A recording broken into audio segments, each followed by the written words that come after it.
Hi students, అందరూ బాగున్నారా? So మొత్తం ఎక్కడున్న అందరూ సేఫ్గా ఉండాలని మనస్ఫూర్తిగా కోరుకుంటున్నా. అలాగే సేఫ్ ఎడ్యుకేషన్ కూడా చాలా ఇంపార్టెంట్. ఎందుకంటే రిజల్ట్ ఇంకోలా ఉండకుండా మనం సేఫ్గా ఉండాలంటే ఎప్పటికప్పుడు మన చుట్టూ జరుగుతున్నటువంటి పరిస్థితుల్ని ఆధారంగా చేసుకొని చదువుకోవాలి. సో ఇప్పుడున్నటువంటి పరిస్థితులు ఇంకా కేర్ఫుల్గా ఉండాలి, లేదంటే రిజల్ట్ పడిపోవడానికి అవకాశం ఉంటుంది. సో అందరూ గుర్తుపెట్టుకోండి.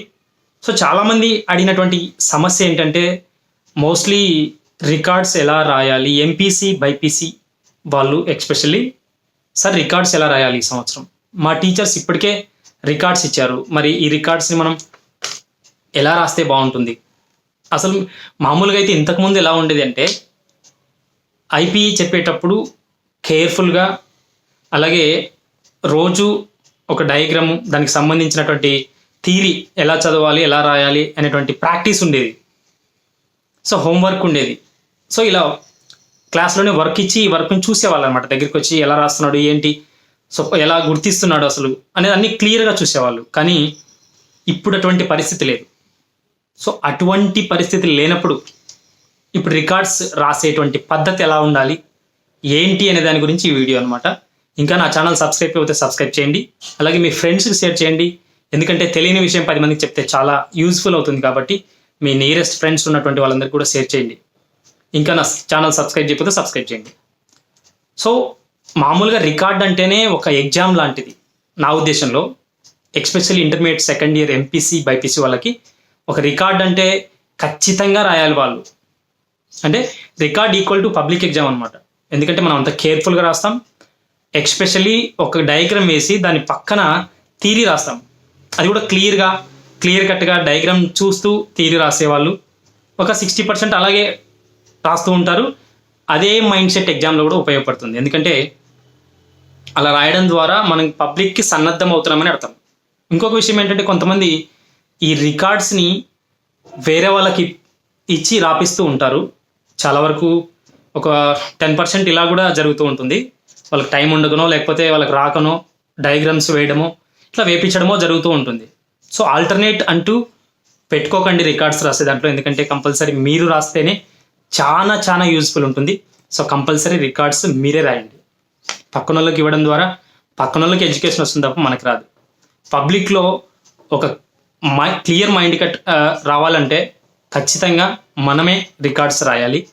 ఇవే పబ్లిక్ రావడానికి కూడా అవకాశం ఉంటుంది. కాబట్టి సో మనకు అప్పుడే ఒక అవగాహన కూడా ఆ డయాగ్రామ్ మీద, ఆ థియరీ మీద ఏర్పడుతుంది. సో మరి ఈ విధమైనటువంటి ప్రాసెస్ ఉంటుంది. సో రికార్డ్ రాయడం అనేది పబ్లిక్కి మనం సన్నద్ధం అవుతున్నాం అని అర్థం. ఇది దాదాపుగా మనకి ఫేస్ టు ఫేస్ క్లాసెస్ జరిగినప్పుడు చాలా యూజ్ఫుల్ అయ్యేది, చాలా ఈజీ కూడా అయ్యేది రికార్డ్ రాయడం అనేది. కానీ ఇప్పుడు ఆన్లైన్ అయింది కాబట్టి ఇప్పుడు ప్రాసెస్ చాలా కఠినంగా ఉంది. So face to face lecturer లేడు, ఫేస్ టు ఫేస్ డయాగ్రామ్ లేదు. మామూలుగా అయితే లెక్చరర్ డయాగ్రామ్ వేసి, బైపీసీ వాళ్ళకి ఎస్పెషల్లీ చెప్తున్నా, జువాలజీ, బాటనీ వీటికి సంబంధించి చాలా డిఫికల్ట్ అనమాట. Lecturer face to face explanation ఇస్తే తప్ప మనకు అర్థం కాదు. సో అలాంటి పొజిషన్లో ఉన్నటువంటి మనకి ఇప్పుడు ఆన్లైన్లో మనం ఎంపీసీ బైపీసీ వాళ్ళు రికార్డ్స్ రాయాలంటే నిజంగా ఒక యుద్ధం లాంటిదండి నిజంగా ఇది. సో అందరికీ మంచి జరగాలని కోరుకుంటున్నా. కాకపోతే ఇలాంటి టైంలో రికార్డ్స్ రాయడం ఎలా, ఇదే కాన్సెప్ట్. మెయిన్గా చాలామంది అన్నారు నాకు, స్టూడెంట్స్ చాలామంది రికార్డ్స్ ఇచ్చారు సార్ మాకు, రికార్డ్స్ దసరా పోయిన తర్వాత మాకు రికార్డ్స్ చూపించండి అని చెప్పేసి అంటూ ఉన్నారు అని కొంతమంది అన్నారు. కాకపోతే నా వర్షన్ ఏంటంటే, నేను చెప్పే వర్షన్ ఏంటంటే 30% ఆంధ్రప్రదేశ్ సిలబస్ రెడ్యూస్ చేసింది, అలాగే తెలంగాణ కూడా సిలబస్ తగ్గించింది. ఈ విషయం అందరికీ తెలుసు. ఎక్కడెక్కడ తగ్గించింది అనేది తెలంగాణ వాళ్ళు బుక్స్ రెడీ చేస్తున్నారు. అవి క్లియర్గా ఎక్కడ తగ్గించారనేది బుక్స్ వచ్చిన తర్వాత ఇంకా క్లియర్గా అర్థమవుతుంది. ఆంధ్రప్రదేశ్ వాళ్ళు కూడా topic wise, subject wise 30% syllabus reduce అయింది, అది క్లియర్గా చెప్పారు.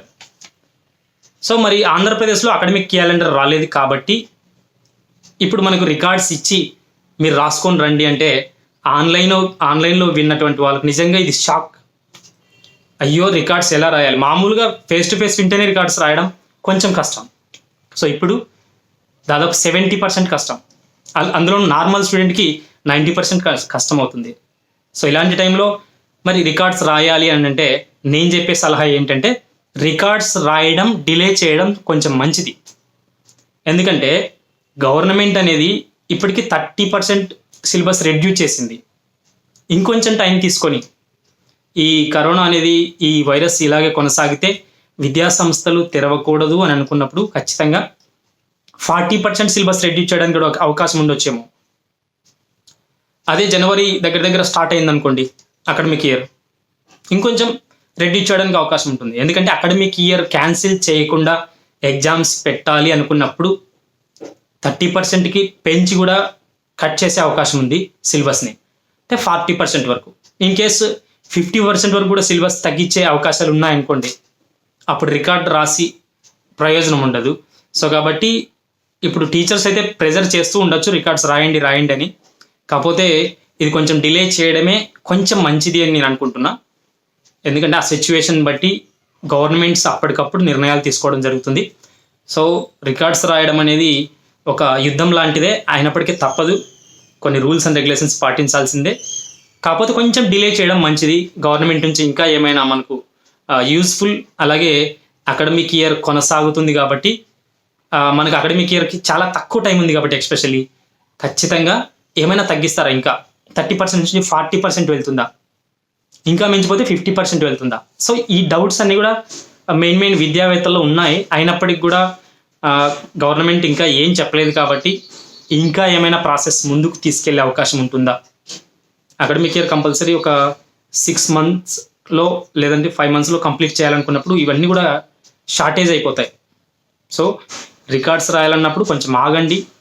మీ కన్సర్న్ లెక్చరర్, ఎంపీసీ వాళ్ళైతే ఫిజిక్స్ కెమిస్ట్రీకి సంబంధించినటువంటి లెక్చరర్స్ని కన్సల్ట్ అవ్వండి, అలాగే ప్రిన్సిపల్తో మాట్లాడండి. తర్వాత వచ్చేసి ఈ బైపీసీకి సంబంధించి జువాలజీ బాటనీకి సంబంధించినటువంటి లెక్చరర్స్తో ఒకసారి మాట్లాడండి. అలాగే ఇంకా ఆ కన్సర్న్ ప్రిన్సిపల్ని ఖచ్చితంగా కన్సల్ట్ అవ్వండి. సో పరిస్థితి ఇలా ఉంది, మనకి ఇంకా అకాడమిక్ ఇయర్ కూడా రాలేదు, క్యాలెండర్ రాలేదు కాబట్టి. సో తెలంగాణలో అయితే ఆల్రెడీ పబ్లిక్ ఎగ్జామ్స్ ఎప్పుడు జరుగుతాయి కూడా క్యాలెండర్ వచ్చేసింది. సో మనకి ఇంకా రాలేదు. So wait and see. Record రాసేవాళ్ళు కొంచెం ఆలోచించి నిదానంగా దాని గురించి సెర్చ్ చేయండి బాగా. రికార్డ్ రాసేటప్పుడు ఎంపీసీ వాళ్ళు ఫిజిక్స్ కెమిస్ట్రీ, అలాగే బైపీసీ వాళ్ళు వచ్చేసి physics chemistry, zoology botany clear కట్గా ఆలోచించి డయాగ్రామ్స్ అన్ని చూసుకున్న తర్వాత నిదానంగానే కంప్లీట్ చేయండి. సో ఇది త్రిలోక్య 6600 ఛానల్ ద్వారా నేను ఇచ్చే మీకు మంచి సలహా. Thank you so much for watching Trilokya 6600.